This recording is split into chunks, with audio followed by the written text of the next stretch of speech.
The Death of Potential Liberia's Self-Inflicted Education Crisis by Philip Pleiwon, Human Capital.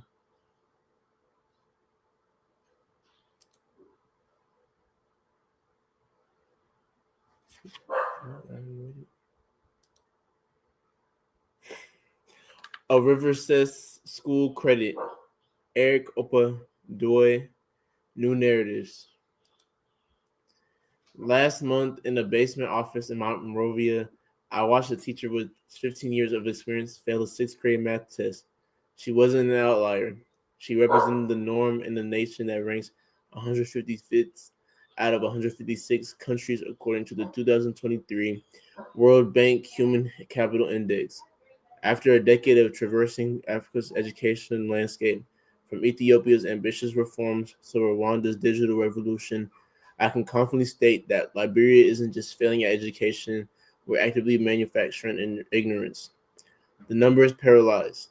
88% of our teachers cannot pass the schools they administer. Our children spend half as much time in school compared to their Ghanaian peers, yet learn one-third as much. According to the World Bank, we hemorrhage tens of millions annually in lost productivity, more than our entire education budget. But these statistics, devastating as they are, mask the human catastrophe I've witnessed across 300 schools in this nation. Picture a surgeon who cannot identify basic anatomy or an engineer who cannot solve simple equations. Now multiply that incompetence across an entire generation. This is the reality we've normalized. In classrooms from red light to Vonjam, I've observed a peculiar form of educational theater. Teachers performing the act of teaching, students mimicking the learning posture, and administrators pretending this charade represents education.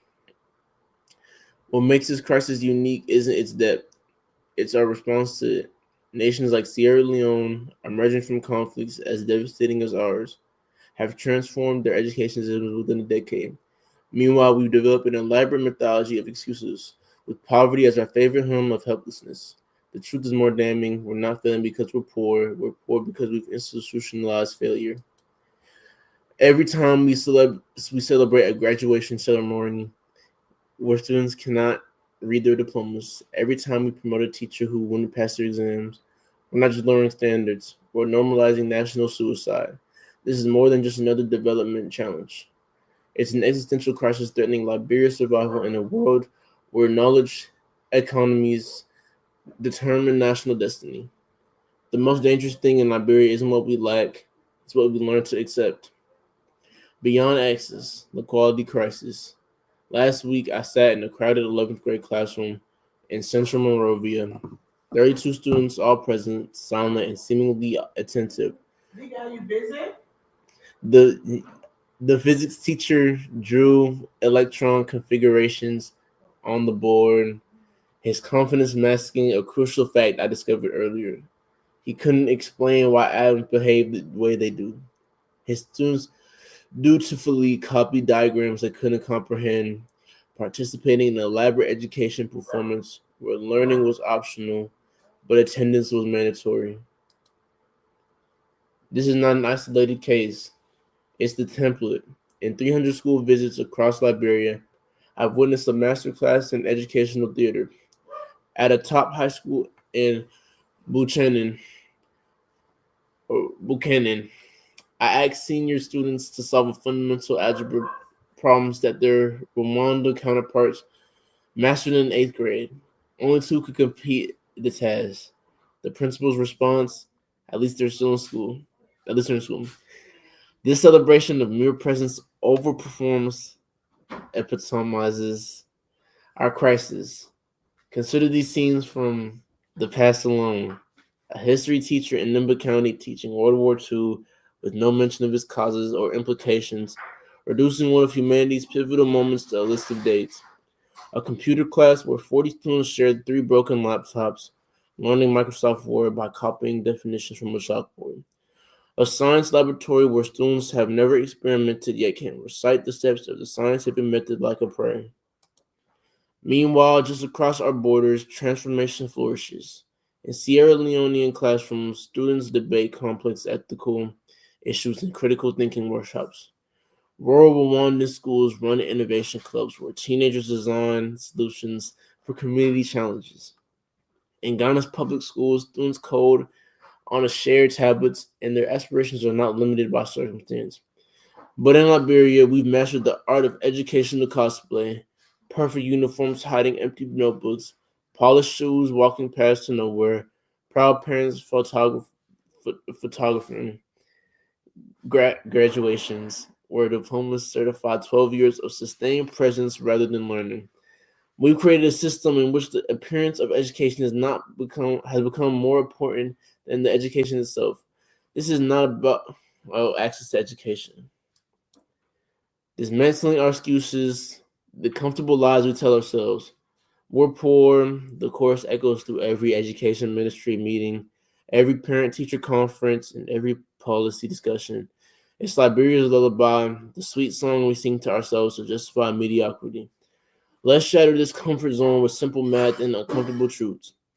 Burkina Faso shares our GDP per capita almost to the dollar. Their classrooms are no better equipped. Their teachers are no better paid. Yet their students demonstrate twice our literacy rates and 3 times our numeracy scores. They don't have secret resources. It's ruthless standards. When their teachers don't show up, they're replaced. When their students don't learn, someone answers. While we perfect excuses, they perfect execution. But we're recovering from war, we remind ourselves. So was Rwanda. In 1994, their education system was shattered and weaponized for genocide. Today, their rural science students learn robotics in buildings still bearing bullet holes. Their transformation didn't start with better buildings or bigger budgets. It began with the national refusal to accept mediocrity as destiny. Perhaps the most damning comparison comes from our next-door neighbor, Sierra Leone. Emerging from a conflict almost as devastating as ours, spends $82 per student annually, practically identical to our $80. The difference, their $82 buys accountability, standards, and results. Ours buys excuses, delays, and degrees without learning. We get precisely what we demand for our money. We lack infrastructure. We protest. Yet I've watched Ugandan village schools produce globally competitive students and structures that would make our excuses blush. Their classrooms might meet under the trees, but their minds soar past our concrete buildings. Singapore, now an education powerhouse, built its foundation in ATSAP huts. They understood what we refused to acknowledge. Excellence starts in minds, not buildings. Each excuse crumbles against the weight of regional evidence. Nation with resources equal to ours have overcome every limitation we cite. The difference is that they treat their constraints as challenges to solve, while we use them as justifications to fail. The truth we're avoiding is simple. Our poverty of resources is far less damaging than our poverty of expectations. Every time we accept a teacher who can't teach, every time we pass a student who can't read, every time we make another excuse for mediocrity, we're not protecting our limitations. We're betraying our potential. Our neighbors have proven that transformation doesn't require wealth. It involves something far more valuable and scarcer in Liberia. The courage to demand excellence even when it seems impossible. The root cause, a system designed to fail. We must confront an uncomfortable truth. Our education system isn't broken. It's functioning exactly as we designed it. The crisis we face results from systemic choices prioritizing appearance over substance, compliance over competence, and excuses over excellence. Let's start with the front line, our teachers. When only 12% can pass their tests, we're not facing a skills cap. We're witnessing intellectual bankruptcy in real time. The rock goes deeper. Our curriculum reads like a historical document rather than an educational blueprint. We teach computer science without computers, critical thinking without debate, and science without experience. But the most damaging root cause is our collective psyche. We've internalized mediocrity so deeply that excellence feels foreign, almost arrogant. We've actively teaching the wrong lessons. Each day in our school, we fail to build capacity and systemically build incapacity. We teach that standards are negotiable. Excellence is optional. Showing up is the same as stepping up. Living with crisis and the daily cost of educational collapse. The manifestation of our educational failure isn't confined to classrooms. It permeates every aspect of Liberian life. Any foreigner who has spent time in Liberia notices it within 5 minutes. A peculiar lethargy in our national psyche. A cognitive sluggishness that marks nearly every interaction. International trainers across Africa consistently report the same disturbing pattern. Liberian professionals are uniquely challenging to train. After conducting workshops in 12 African nations, one corporate trainer described the stark difference. In Kenya or Ghana, concepts are grasped quickly and applied immediately. In Liberia, even basic instructions require endless repetition, and still the execution is painfully slow. The impact on daily operations is devastating. Tasks that take hours elsewhere take weeks here. Emails require multiple follow-ups and still need clarification responses. Project timelines stretch endlessly as simple concepts need repeated explanations. Even basic problem solving, that the kind that should be instinctive for any high school graduate, becomes a drawn-out ordeal. But here's a crucial point. When the waiter struggles to remember your order, when that young office worker can't grasp basic instructions, the proper response isn't frustration, it is heartbreak. These aren't personal failures, they're victims of systemic betrayal. The waiter never had a teacher who could explain the essential cognitive organizations. The young professional never learned critical thinking skills because their educators never possessed them. Either the struggle isn't their fault, it's predictable outcome of educational system. It's the predictable outcome of an education system that failed them before they could begin. Some defend our failure by pointing to expectations. Mm-mm. Oh, it's exceptions. Look at Dr. X in Boston, or see how student Y succeeded. But these rare triumphs don't validate our system, they condemn it. When observing a Liberian office, you're watching our educational crisis. Documents move at glacial speeds because reading comprehension is a struggle. Meetings drag endlessly because linear thinking is rare. Projects fail because planning abilities were never developed. The tragedy is that this manufactured incapacity feels normal to us. We've normalized a level of cognitive lethargy that would be unacceptable elsewhere. We've accepted what outsiders see as shocking inefficiency as our natural state. But this natural state is anything but natural. It's a predictable outcome of our education system. Breaking the chains, a pragmatic path forward. At our current pace of improvement, we're 143 years from reaching today's global education standards. Our children's grandchildren will still be catching up if the world were kind enough to wait. It won't. We need radical surgery, not band-aids. Here's what that looks like. The foundation, teachers' excellence. Our priority must be revolutionizing teacher quality. One world-class teacher training institute to start. Partnered with high-performing countries can transform our educators' workforce.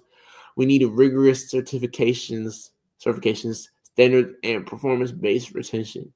The evidence from Vietnam, Kenya, and other success stories is clear. Teacher quality is the linchpin of educational transformation. Without excellent teachers, no other reforms matter. Focused curriculum report. We must. Sorry. We must resist the temptation.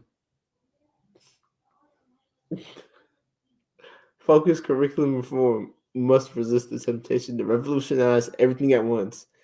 Our immediate focus should be mastering core subjects, reading, mathematics, and critical thinking. Meaningful learning can only happen with this foundation. Once we establish strong foundations, we can layer on specialized programs and practical applications. Every curriculum change must answer one question. Will this improve student learning? Strategic resource allocation. With limited resources, we must ruthlessly strategic. We must be ruthlessly strategic. 60% to teacher development, 25% is curriculum, and assessment, and 50% to targeted infrastructure improvements.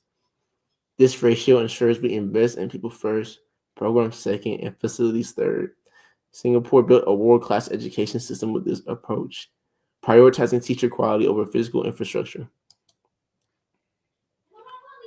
Systemic cultural change. Cultural transformation requires systemic pressure points. We can shift expectations by publishing school performance metrics, creating healthy competition through rankings, and engaging community leaders in governance. When parents can see which schools perform and which fail, and when communities take ownership of their school success, excellence becomes non-negotiable.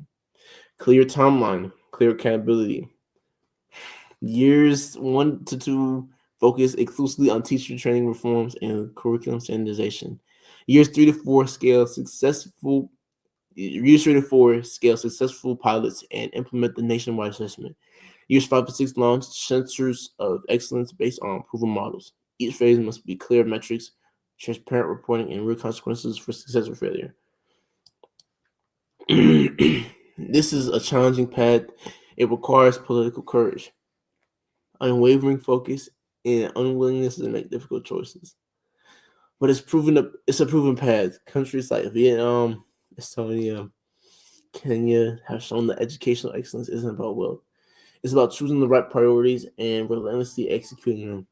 The question isn't whether Liberia can transform its education system, but whether we're willing to make the hard choices that transformation requires. Our children can't wait 143 years for excellence. They need us to act now, act strategically, and act with unwavering commitment to results. Tomorrow's already late. The author, Philip Pleiwon, is a social entrepreneur and recognized human capital development expert with experience leading education reform in 6 African countries. He is dedicated to empowering young Africans with skills to drive the future. He can be reached at phil@imanoportal.com. Thank you. This is a Focus on Beer presentation.